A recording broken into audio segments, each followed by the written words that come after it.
Hey everybody, Namer Kelpstreet here, and if you're wondering why I'm kind of chilled out doing my little layback today, is that we're going to be doing a bit of a longer video today. This most recent Friday wrap-up didn't have a lot that interests me a bunch, but I'm still going to cover it by at least next Thursday.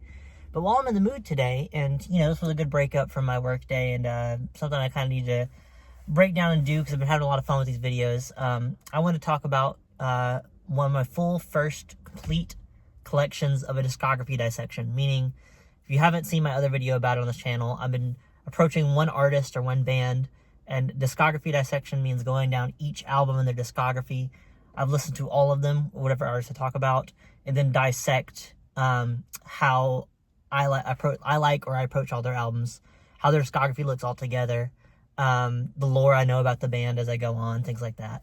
If you're new to the channel, welcome. My name is Nightmare on Kelp Street. I mainly cover newer music on the channel, sometimes movie, film, if they have to do with music, stuff like that. Maybe eventually I'll finally get to video games, because I love video games. And eventually I'll make a few videos on that on this channel, specifically about fishing video games. But otherwise, I mainly just cover new music right now, so I highly suggest following. Even if you're not a big fan of reviews usually, you'll hear some suggestions to this channel you probably like. So highly suggest following the channel. Giving a like, giving a comment, what you're listening to right now, what you want me to cover, and I'll eventually get to it.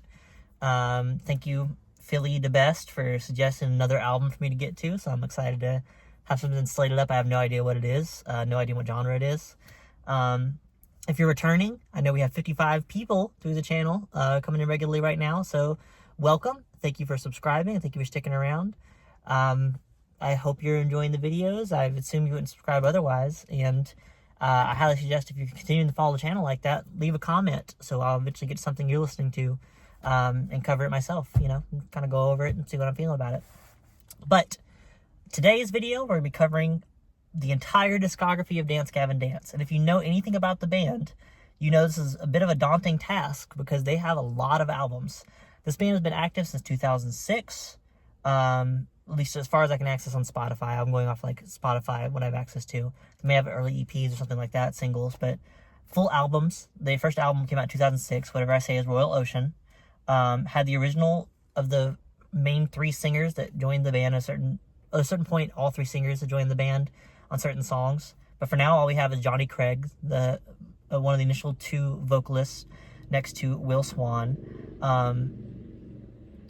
So Johnny Craig does the clean vocals, Will Swan does the guitar and backing vocals, and John Mess, who's been a consistent screamer, because it's a screamo band, I don't know if I mentioned that yet. Dance Gavin Dance is a screamo, post-punk, pop-punk in some instances, funk rap type band. I would say that's the heavy rock guitar. If you know screamo at all, it kind of has a formula to it where most songs kind of have like a lot of cleanness to it, maybe some backing screaming, but it usually builds up, has a big chug or a big breakdown, and then winds down. That's how most normal screamo songs function. And if you listen to screamo often enough, you'll kind of just see the format to songs. You'll listen to it and you're like, okay, I can see where the drop's coming in, or I can see where the build-up's coming in. Like you can really tell over the years. And as somebody who grew up going to Warped Tour, I've definitely seen enough bands at this point in my life where you can see the formula pretty clear in a lot of bands. Just using out my Hive Mind bottle, so shout out to them. I will have a tier list at some point at the end of this video, tier listing ranking all my Dance Gavin Dance favorite albums from S to D. So, because there's not an album I truly hate or dislike, just some that I think are better than others, and we'll kind of get there as I go on. But Whatever I Say Is Royal Ocean is going to be their first drop, 2006. It only had about 8 or 9 tracks on it, I'm pretty sure. Very early production quality. You can tell they didn't have like a lot of money for the production in it. You can tell it's very gritty, very rough, but a lot of those early screamo bands, especially the peak of screamo and rock, the grittiness to the music and to the production really adds to the crispness and the crunchiness of a lot of songs. So I think, in a way, sometimes it works to the album's benefit to not be as smooth and as smooth and crisp as some other albums are.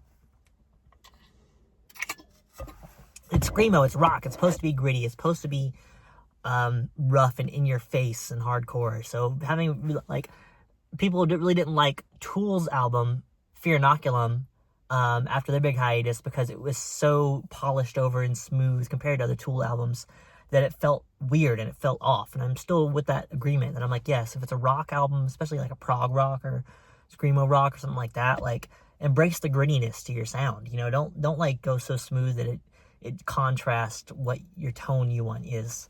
At least I feel that way. I'm like, don't contrast with the tone. The tone of screamo is like gritty, rock, rough, hard.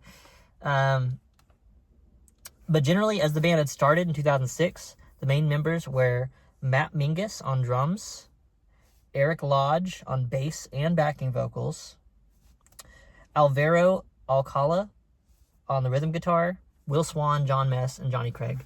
There are going to be a few main members we're going to follow throughout the history of the band, and I'll mention them now, just going to get ahead of it. Johnny Craig, the original singer, Kurt Travis, the second singer, Tillian Pearson, the third singer, John Mess, the screamo musician, the screamist, Will Swan, the main guitarist, main lead songwriter for a lot of the band's career, and one of the main screamers. As the band goes on, he fills in for some of the screaming vocals. And honestly, just over the years, I've grown to have a huge respect for Will Swan, because there's a whole genre of rhythm and guitar and instrumentals around him called Swancore, where it's things that sound like Will Swan production level or Will Swan guitar playing or songwriting, because he writes a lot of these songs. Like he talked about how he writes the songs around the guitar, which I really love. I'm a huge guitar person. I'm a huge production person. So throughout my reviews, if you can kind of tell over time that any song that has like a big guitar solo in it, or any song that has like really, really good, crisp production, a lot of things going on in the production of the song, I really drift towards and love. As we go on, though, the first album that really stands out to me and like really makes a big impression on me is Downtown Battle Mountain, 2007. Most of the same members are still here. We just swapped out Alvaro for Sean O'Sullivan for the rhythm guitar. And almost every other member is still the same. It stays pretty consistent through here. The genre of both these early two albums, I'd say, would be early screamo, rock, post-punk. They didn't really have a lot of rap verses yet. The opening song to Downtown Battle Mountain is one of the best Dance Gavin Dance songs to me in the traditional catalog, at least. Untitled and I Never Told Them I Invented Times New Roman are both incredible listens. Lemon Meringue Tie, Turn Off the Lights, and Watching Back to the Future. Yeah, those would be my main highlights there. A lot of these song titles will sound funny, but also you have to understand, if you didn't grow up in that scene, that for early kind of alt pop, screamo, rock, all that, it was very famous to have really long, like sentence structure like song titles. Think of Panic at the Disco's track listing. I'll probably throw it up on the screen here as I'm talking about it, and how even as a pop punk band, pop rock band. So then we go into self-titled 2008, Dance Gavin Dance, the album. This was the first album to have Kurt as the lead singer, one of my two favorite lead singers of the band. I like Johnny Craig as a singer, but I'm also tainted over time through the controversies he's had about abusing women, hitting fans. I've seen video of him jumping off a stage and punching a fan in the face. Just multiple different type of like questionable things he said, whether they lean kind of transphobic, homophobic, or racist over the years. They just lean toward being like, okay.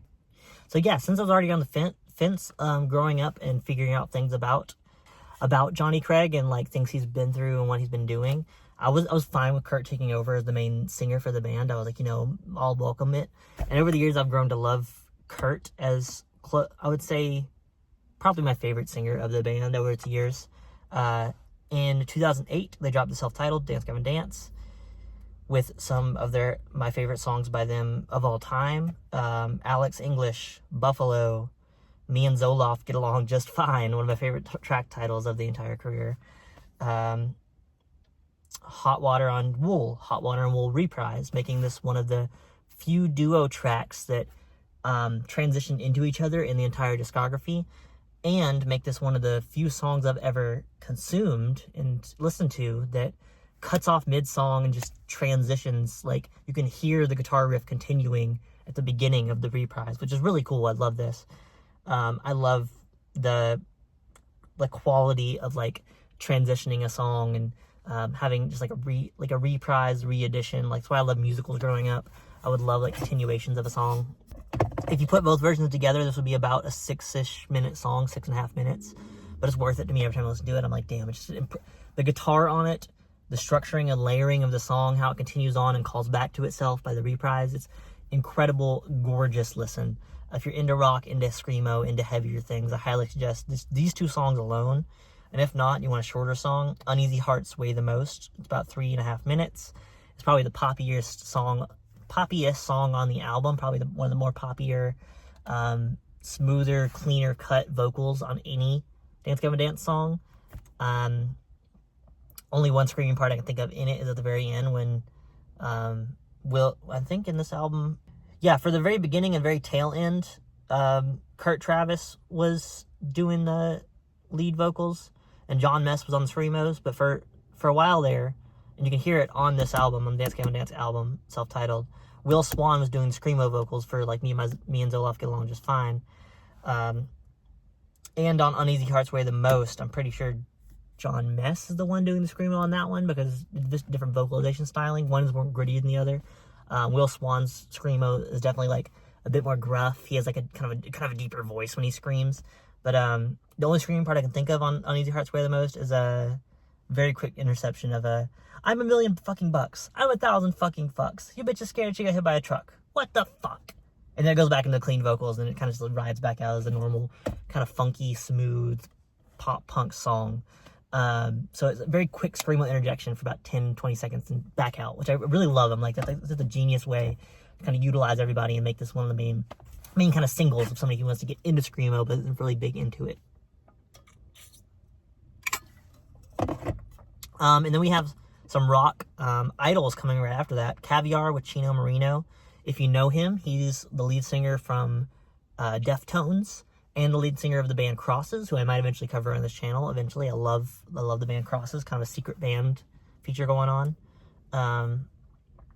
Yeah, this is just an incredible album. It's still one of my favorites in their entire discography.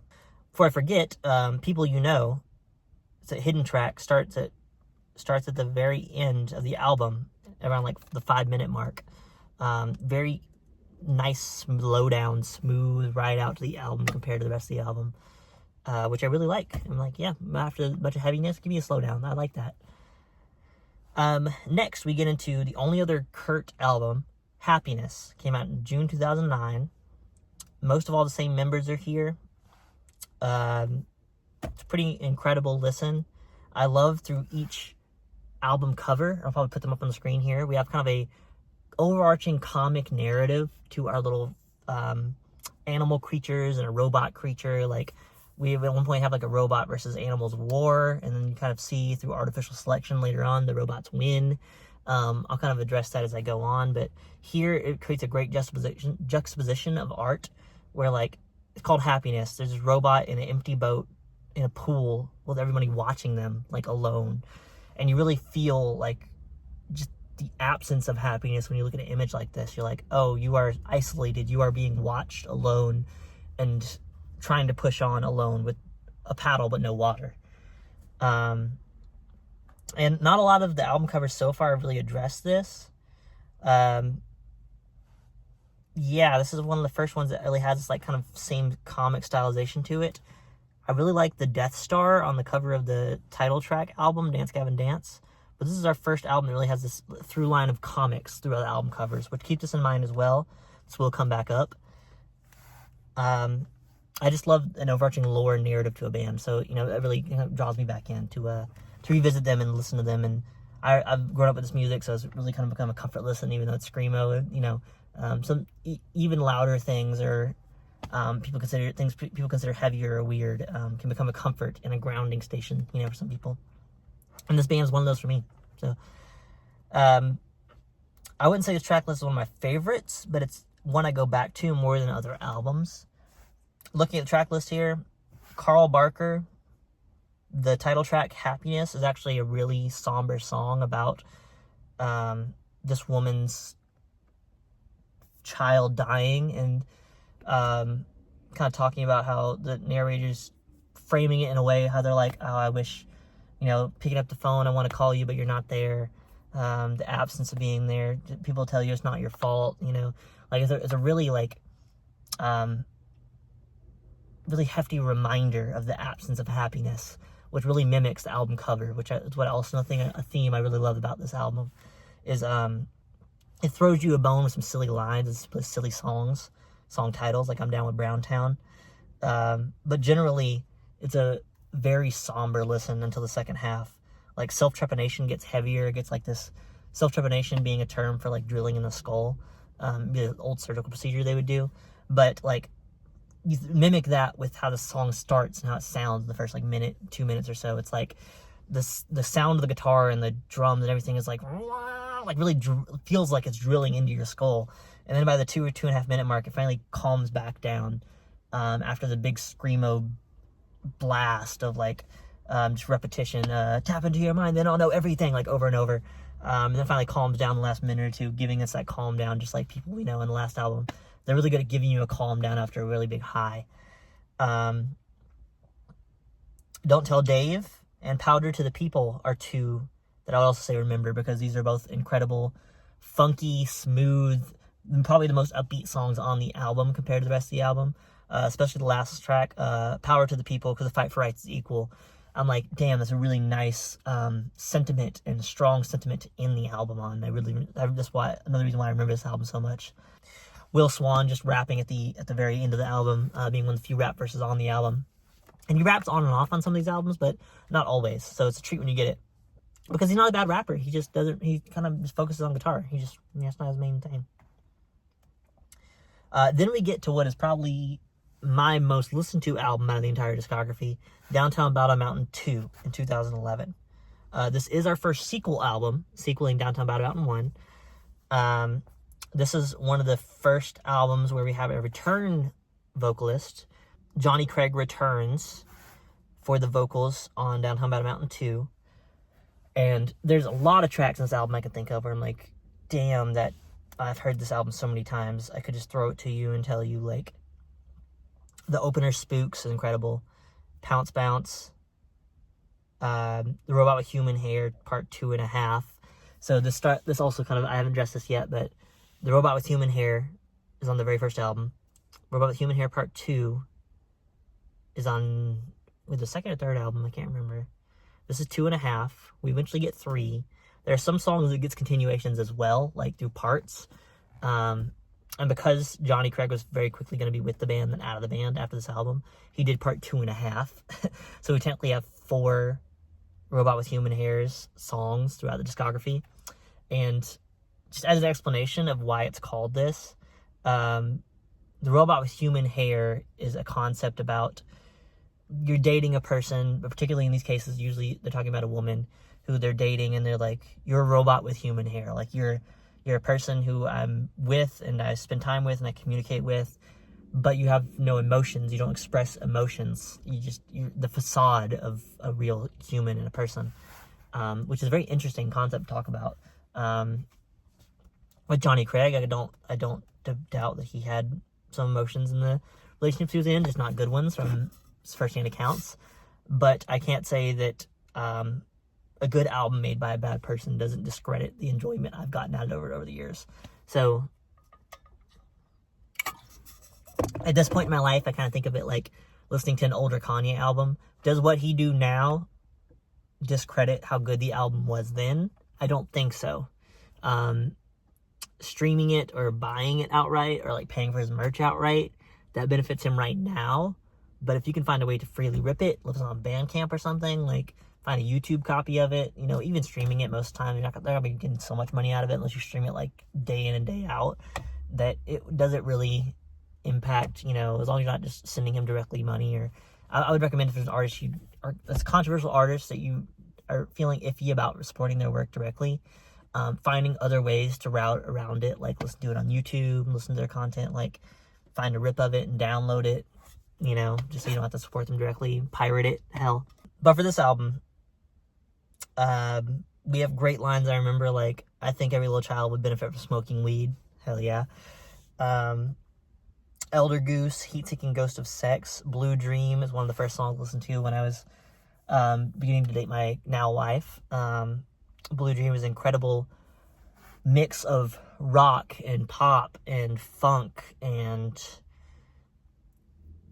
post-punk and punk. It's just a great blend of like building up with a singing verse, getting a little bit of screaming, bringing it back, building up with a singing verse, getting a little screaming, and then you bring it back, and then just quick cuts at the very end to like this very funky, very smooth ending where he keeps singing about how he's like, I don't know what I would do if I lost you, which I'm like, that's such a emotional sentiment to really just throw out there and harp on. It's talking about this woman that he calls in the song, and he's like, what color are your eyes? They're blue? Okay, thank you. Harkening back to the title of the track, Blue Dream. Like, she is my blue dream, her blue eyes. And I'm like, oh, it's so many tiny parts to a whole that is gorgeous to me about this song. There's 2 bonus songs on the Hot Topic exclusive album. I didn't know about this until like post listens, but on post first free listens, they're okay. People You Knew and Perfect. Yeah, People You Knew. Notice here though, People You Knew, People You Know. So a bit of a comparison there off the last album. And then we get to their 2013 album, Acceptance Speech. This album was the first album that Tillian joined, who, as of right now, is the last lead singer to join the albums and sing for the albums. He is probably the smoothest, most like high-pitched voice type of the 3.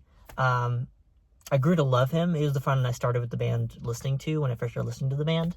Acceptance Speech has a return of the kind of comic-like cover with the animals and the robots. We have a robot giving a speech, Acceptance Speech, of like joining the band, you know, kind of a film representation of Tillian. And then all the animals kind of wrapped around him, for seatage, kind of viewing the speech and getting all the stuff set up together. A lot of people consider, at this point, I've just noticed this on the wiki, but a lot of people consider Dance Gavin Dance math rock, which if you've never heard that term before, I kind of fill you in here. Math rock is the term for like very high technical, a lot of moving parts and instrumental pieces going on to the background instrumental of rock. So there are a lot of technical skills going on in what Will Swan does for these instrumentals and guitars and other instrumentalists, but Will Swan is one of the main that I really focus on for. He writes the songs, he helps make the lead guitar for the songs. He, at this point, I don't think the band would be alive without him. But this is probably one of the most popular albums at this point in the discography. Jesus H. Macy, this title track, Acceptance Speech, Doom and Gloom, Honey Revenge, The Jiggler are all more just straight like kind of pop first, rock, punk, screamo second. We get some more weird effects from songs like Demo Team, where it's like using auto-tune in a very heavy rock way to draw out the syllables of words. We get more heavier songs in Carve, and Bits of the Jiggler, in Strawberry Swisher Part 3, and Robot Human Hair Part 4, where it's kind of like melding everything together to really bring some heavier parts, especially in Carve, I can think of off the top of my head. It's get more screamo vocals, but in this era of Dance Gavin Dance, the screamo vocals are kind of pitched back into the mix, so they're not as loud. So from this point forward, you're going to be still getting screams, but less loud screams, which I think was definitely a decision. For the wider general audience, a good decision. I feel like, you know, pitching and mixing the screams in a way where it's more listenable on repeat listens is better than having a really, really loud, guttural, just very up-in-your-face album comparatively. Having an album you can revisit and listen to casually is better to me. So I think the decision was nice. I know people don't like that decision. I know people don't like that production style. I do, so I can't really relate on that side. But this was a great listen to me. It's, you know, not my favorite album, but still good. Pussy Vultures was a B-side extra song that came out as a single right after, but was made in the same recording session.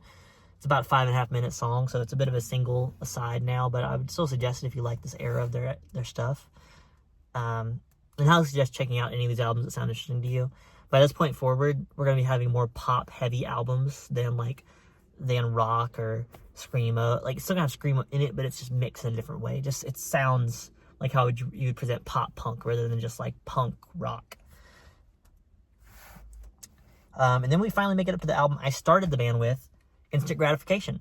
April 2015, right around my birthday. April 14th. I was born the 16th. April 16th, 98. People consider this album more experimental rock, post-hardcore. I would just call this like a pop punk album. This is probably one of their, out of the two albums I just talked about in the newer era, this is the most pop album out of any of their albums. We Own the Night, Stroke God Millionaire, Something New, On the Run, The Cuddler, Legend, Variation, Lost. Most of these songs are going to be just very pop focused, pop heavy. We get into some more serious topics like the ending song Lost, I Am Lost, Where is God, Let Me Know Where We Go When It's All Over, I Am Blind, Give Me Eyes, Kaleidoscope My World in Color, Don't Have Time to Meditate, The Meaning of the Rain. Like things like that, where you get lines where you're like, okay, this is getting a little more heady than what I expected from the rest of the album, at least. But songs like, if you want heavier songs off this, Shark Dad. Yeah, Shark Dad is probably the heaviest song on the album. It's a more just straight up screamo, John Mess focused song. Outside of the very, very tail end, it's screamo all the way. Like the whole song is just screamo. And from this point forward, we're also going to be having at least one song on each album like this, where John Mess is kind of leading the front, and he's screaming most of the song. And if you're into this type of style, and you've already been into this band and heard about this band, and like you're into things like that, I highly suggest looking up the band Secret Band. It is John Mess's secret band. There's not a lot of tracks out. I think there's like 1 or 2 albums. It's very short albums, like 20, 30 minutes. But there's all John Mess screamo rock songs. So I highly suggest looking up Secret Band if you're a fan of these type of songs. But otherwise, this is a very pop-focused album. It's really good. It's just over time, it's kind of growing off of me. Only because it's one of the first ones to listen to, so I'm listening to it a lot. But I still like it. It's just, here, because I've heard it so much, it's kind of, the initial pop of it has worn off on me. I will just address here, though, that we're also having a continuation in the art of a little comic book story going on. On the left side of the art, we have our army of the animals all getting together, and on the right side, we have our army of robots. And if you have the LP copy of this, the physical copy, I don't have it with me here, but you can flip it open and see the entire armies fighting each other through both disc LPs. What I really like is that the art, they thought about the art spreading throughout, like as you open the packaging itself, which I think is really cool. Is that most of the album art, so you can tell they put a lot of effort into the thought of them. In 2016, we're moving on to the next album, Mothership. This starts bringing it back around a little bit for me, because while Tilian's still in the band, they decided to let the production quality mesh a little bit with the grittiness that they used to have, to like let it pop, let the punk and the rock and everything else kind of come to the forefront again.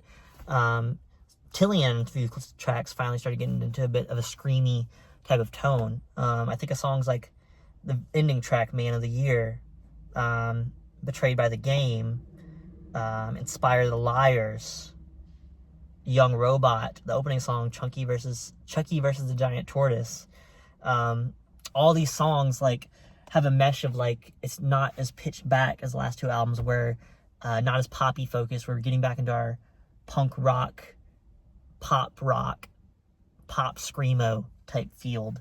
A few longer songs in this album as well, but generally, if you want to look for another full-on heavy screamo type song, I recommend checking out Petting Zoo Justice. That's the song on this album that has like mainly John Mess screaming throughout the entirety of it, and Tilian pumping in a little bit, but mainly John Mess. And the album cover here is a spaceship of the robots, and we see in the kind of forefront here all the animals on the ground looking up at the spaceship and kind of throwing their hands up at it. So it's kind of cool to have the continuity of that. And then we get to Artificial Selection 2018.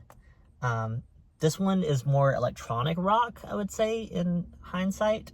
Yeah, people consider it funk rock as well. It is one of the more funkier albums compared to the other ones, at least in the newer era. I still think of some songs in here.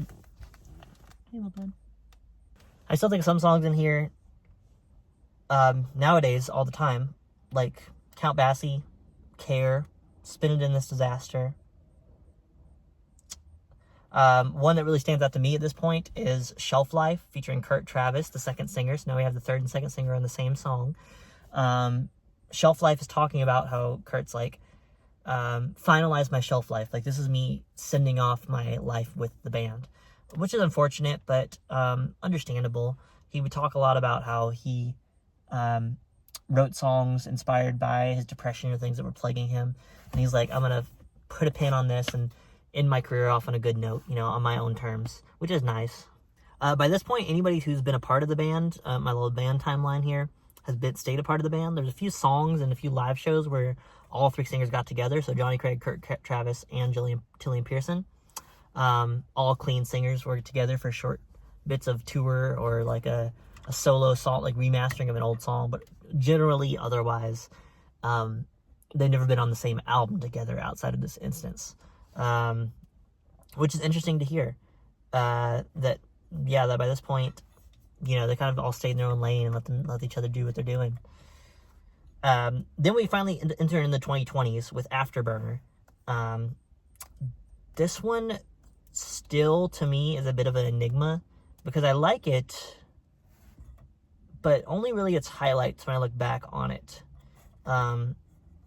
We get songs like Parody Catharsis, One in a Million, which I love. It's probably my favorite off this album.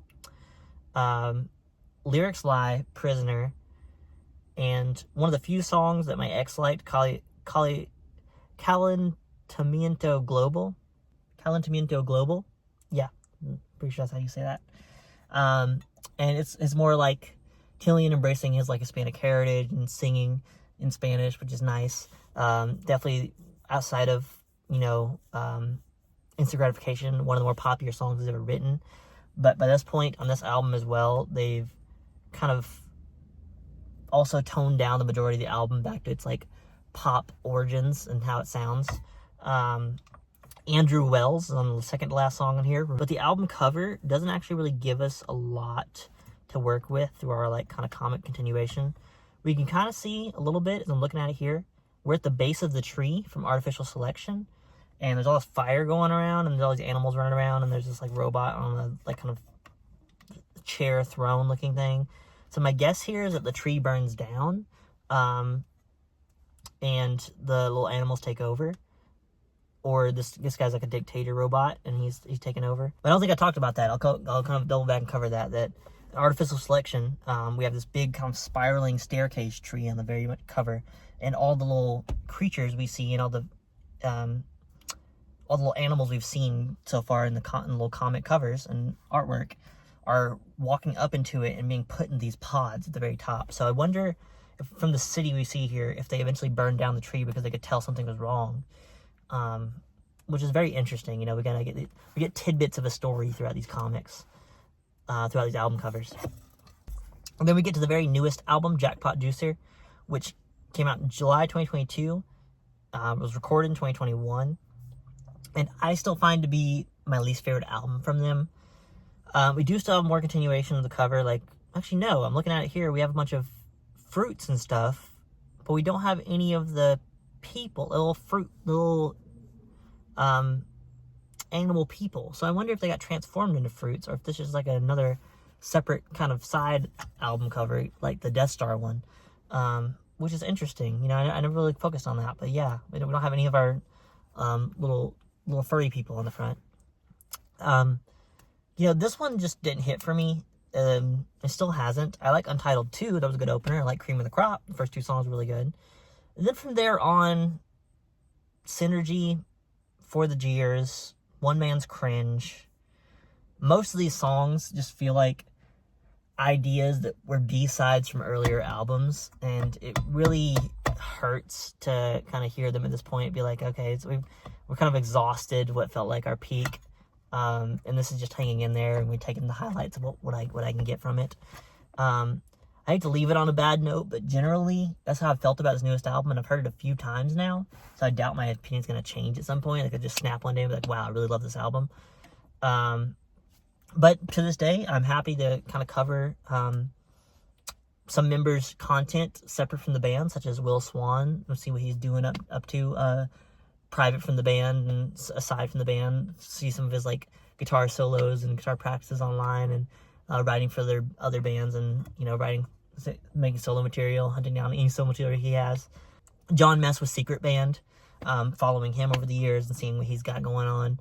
I love following that, even if it's still heavy for me at times. I like the balance of pop and like clean singer and heavy singer. But overall, yeah, I think Dance Gavin is an incredible band. I made this video because I am a huge fan of them, and I've been following them at this point for 6, if not 8 or 10 years. So I think I'll probably be following them for longer. I didn't cover the live albums in this video, like at least mentioning them breakdown by breakdown. But if you want a interest in that and you want to see what I felt about those as well, I'm putting the tier list up here. I'll give a few seconds to digest that and soak that in there. Yeah, I know, controversial opinion. Okay, and that's my tier list I made pre-setting up this video and everything, of how I feel about every album and what I would suggest first based on, what I talked about in the video. But what are you listening to? What are you feeling today? Have you drank water today? If not, do so. I hope you have a good day.